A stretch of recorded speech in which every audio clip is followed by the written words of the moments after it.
I've been observing your life since more than 21 years. And actually, courage is one thing that, come again and again from so many events in your life. But also, you are very courageous not to follow the societal norms. So you almost always, like go to the other side of the societal norm. Um, so so my question is, how do you reconcile between chaos and order? Because in order to have harmony in society or to develop something, a society or a state requires order. But at the same time, if individuals always follow orders and societal norm, they will not have this courage to be authentic. How chaos and order for this? I separate it. I remember Todd Allen for my 50-year anniversary, which was quite a long time ago. He made a book about me, a short book, and it was called The Last Individualist.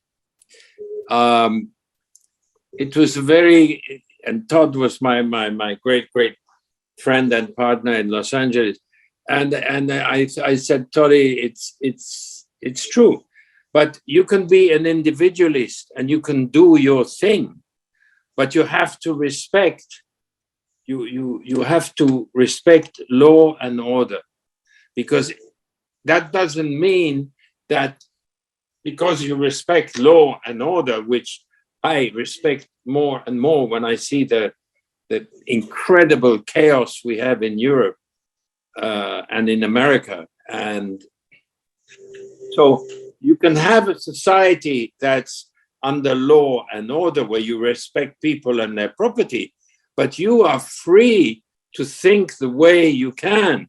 And I am not a bourgeois. I'm a free person.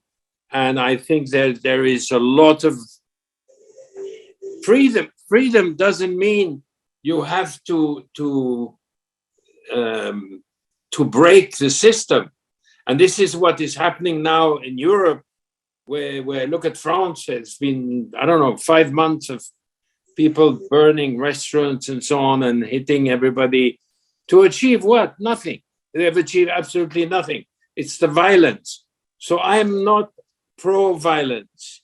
So but I don't think that to respect, if you respect your neighbor and his property, you have the whole world to do what you want. You don't have to be like society wants you to be. I was never that way. You on the contrary, I was a rebel as a child. So I think there is a lot of freedom. What is endangering the freedom is this little machine that carries social media. That is the danger to freedom. It's not the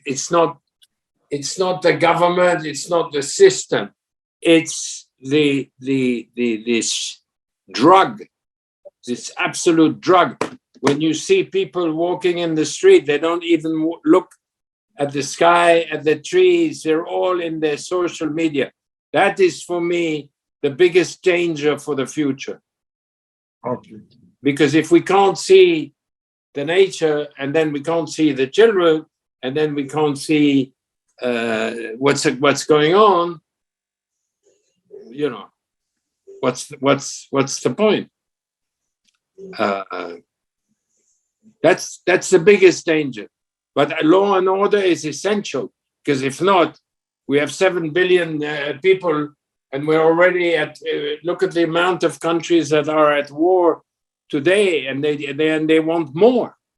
The people want more. You go to Brussels, you sit with all these idiots of 50 countries. They all want more war.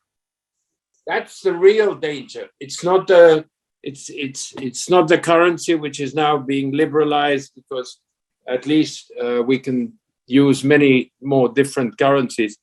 It's this madness that comes from where? Comes from your little telephone, social media. This is a drug. This is how you infiltrate the mind.